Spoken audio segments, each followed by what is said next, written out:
But what we saw in that Senate today was a cowardly group of Republicans who apparently have no options because they were afraid to defend their job, respect the institution in which they served.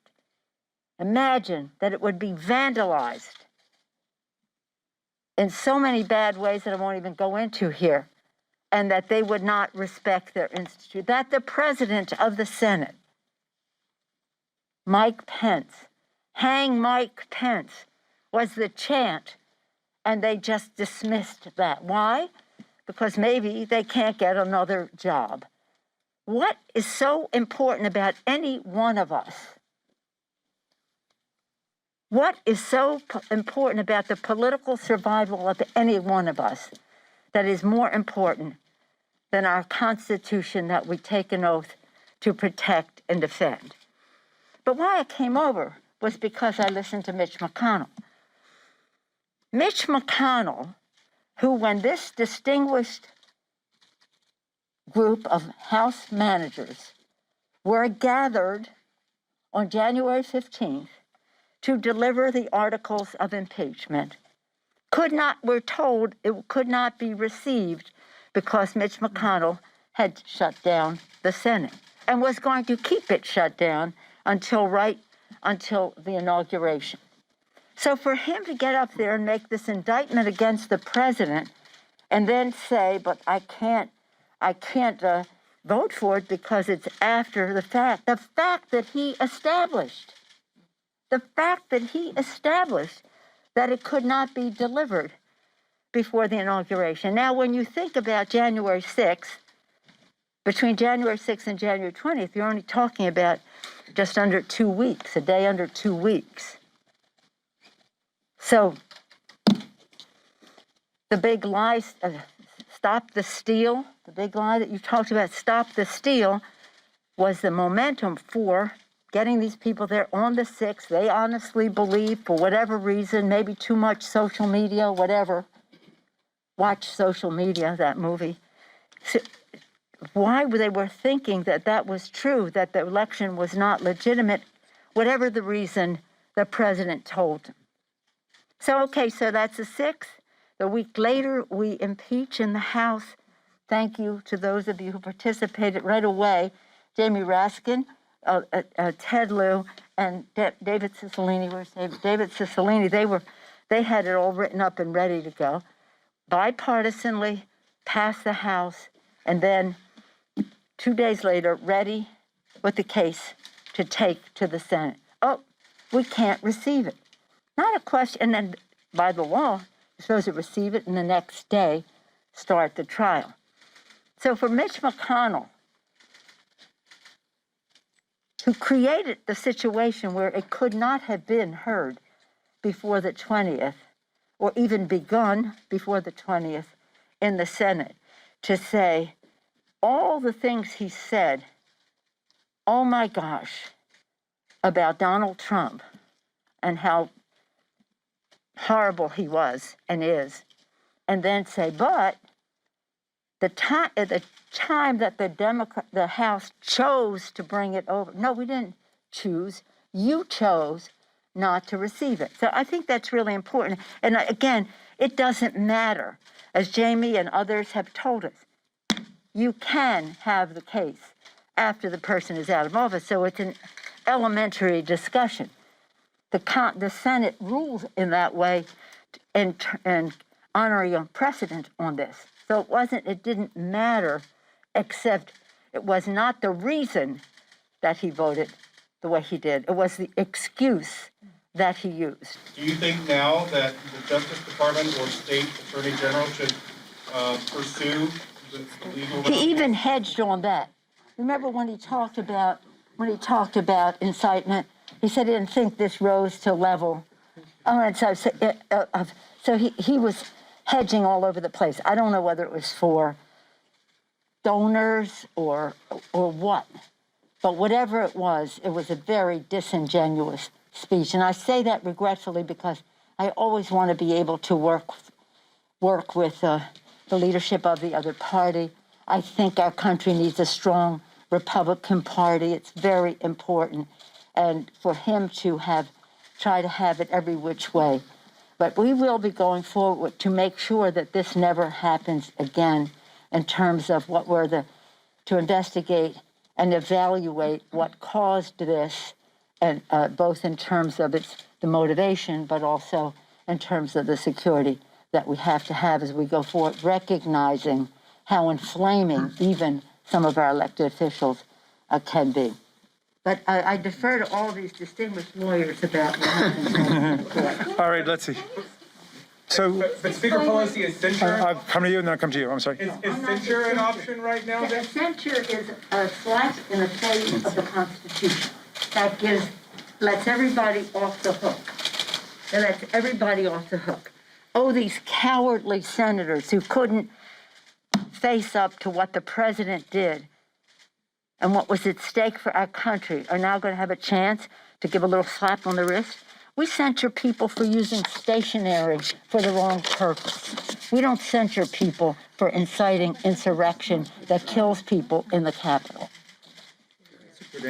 Mitch McConnell, think about this. He said, and I'm quoting him now, President Trump is practically and morally responsible for provoking the events of the day, the assault on the United States Capitol. He did not do his job. He didn't take steps so federal law could be faithfully executed and order restored. No, instead, according to public reports, he watched television happily as the chaos unfolded. But then he said constitutionally he was not eligible for conviction, even though the Senate a few days earlier, 5 days earlier, had voted that 56-44, that constitutionally the Senate could go ahead with a trial. Right. That is the can't try a former president excuse or rationale.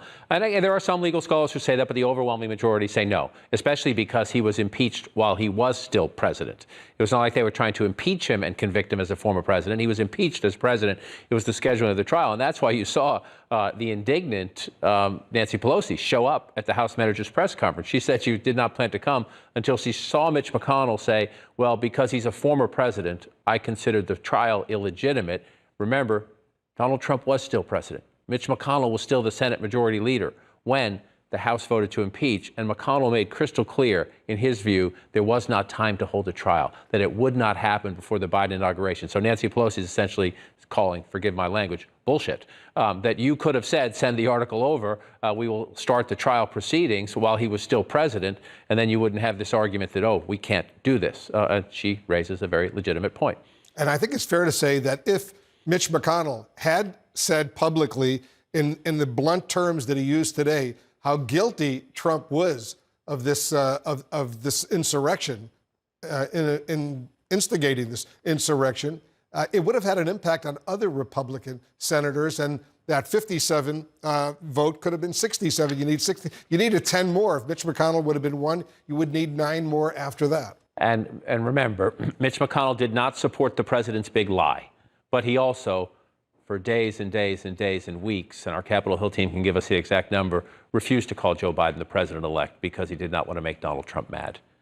So he was not out there alleging fraud. He was not out there alleging that the Electoral College vote should not be counted. But he was among the Republicans, again, because of their fear of Trump, would not stand up right away and say, stop it.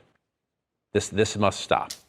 Yeah, he did say, though, at the very end, he said, Trump might still be punished. There is a criminal justice system. He is not immune. He's a former president, meaning he's a private citizen. So potentially, whether the Justice Department or the state of Georgia or New York, they could still go after him. The speech explains very clearly, Mitch McConnell, in his own words, explained very clearly what he thinks, that Donald Trump is a toxic cancer on the Republican Party and a toxic cancer on the country, and he's hoping somebody else does something about it. Yeah. All right, Dana, over to you.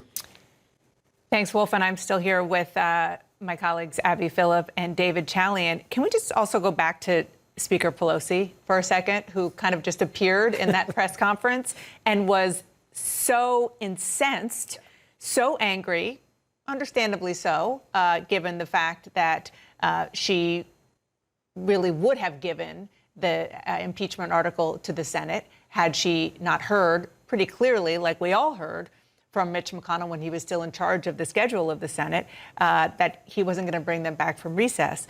But going off about how the Republicans who hung their acquittal vote on that technicality were cowards. I think that's why she appeared, right? Yeah. I mean, I think the McConnell speech is what prompted her to appear before cameras to make this point, because it is really hard to listen to Mitch McConnell make the argument. I mean, Wolf just went through the words, and not have that reflect poorly on the 43 Republicans, he being one of them, who voted to acquit, because those two things don't sync up. You can't decry the trauma on our democracy that we all suffered. The entire country suffered this trauma, this attack on our very democracy, and not have a moment of accountability in the actual vote where it matters, but to give lip service to the fact that it actually was a totally inappropriate violation of an oath of office, kind of attack on the democracy. Those things don't square in anybody's mind who's watching this. And so Nancy Pelosi has every right to be infuriated like that and to go before the cameras. Obviously, she also wanted to praise her 9 House managers, her lawyers that she tapped for this job and commend the job that they did. But I wonder, absent Mitch McConnell's speech, if we would have heard from Pelosi tonight. Yeah, I mean, it was sort of like a last dagger at the Democrats from McConnell to basically make the House impeachment manager's case for them and then vote to acquit. And, you know, also you heard Jamie Raskin make this point that the Senate as a body made a determination already about the constitutionality issue. And Mitch McConnell is the Senate minority leader, very recently was the Senate majority leader. And I cannot imagine another situation in which McConnell would completely put aside the precedent set in his own body in order to make a completely separate judgment of his own about the constitutionality of something that they were about to do. The precedent of that vote that they took to say that this was a constitutional proceeding is now Senate precedent. And McConnell just ignored that. But he did it because he wanted to be able to do both things, wanted to be able to say, I don't think we should, vote to convict Trump, but also condemn it. You cannot have it both ways on this issue, no matter how hard he tries. I think it's such an important point that Abby's making, and I think, I'm sure our reporters will be doing this, but every single Republican senator who hangs the explanation of their vote of acquittal on this notion that they don't think it was constitutional to hold the trial should be pressed on that very question. But the body you serve in came collectively as a body with a majority vote to a different conclusion. And the trial moved past that. And I just think each one of them should have to be pressed on that. No, that's such a good point. I want to bring in Jamie Gangel. And Jamie, on what we're talking about, but also what Nancy Pelosi said about all of these Republicans, but it seemed to me she was really specifically trying to stick it to Mitch McConnell, saying that the reason that they voted the way they voted is because they can't get another job. They're clinging to power because they know that politically voting to convict Donald Trump could be a political death sentence to a lot of these Republicans. And at the same time, you heard McConnell saying things that it looked like he was trying to kind of wipe the slate clean of Donald Trump for the Republican Party, but it is not that easy. Not so much. I wrote down words that Mitch McConnell said as he spoke. Foreseeable, unconscionable, obvious that Trump could stop it. The GOP is still the party of Donald Trump. And Dana, you and I have seen Nancy Pelosi angry. She was really angry today. I think that the reality is a number of members of Congress, both on the House side and the Senate side, I've spoken to, as we say, privately over the last 4 years because they won't go on the record. And they'll say to me, Jamie, I have to stay with Donald Trump. I'll lose my primary. I'll lose my seat. And that is very real. They want the job. They want the free parking space at National Airport. They want the staff. It's unfortunate, but they will not let go. I'm sorry, you were going to say. No, you just made me think of another question for you, and I want to ask David about this afterwards as well, which is just on the notion of they want to keep their jobs. What Mitch McConnell is really upset about is that he is not majority leader, he is minority leader, and part of the reason, I would say maybe the reason for that, is because Donald Trump screwed up the Georgia Senate races and got it to the point where the Democrats won. It's 50-50, and Chuck Schumer is the majority leader. He's looking ahead to 2022, wants to get the Republicans back in the majority, and he has a very different set of political realities in order to do that because, yes, there are primaries, as you were talking about, within the Republican Party, but if a Trump kind of Republican wins a primary in a swing state, then there goes that race. He saw that happen in different contexts for many years. So I'm just wondering how much of that is going on in Mitch McConnell's head right now. 100%. I'll just say one thing quickly, and then David, who's the expert on this, can weigh in. I think it's not only that what happened in Georgia that Mitch McConnell is thinking about. Let's not forget that his wife, Elaine Chao, was a member of Trump's cabinet, and she resigned after January 6th. So we know how they felt about that. But it's not just losing seats. Even if he wins seats, will they elect him leader? I think he was worried about his own position in the Senate leadership if he did not go along with where most of the Republicans were. Now, David can say what's correct, but it just strikes me that he's worried about being leader as well.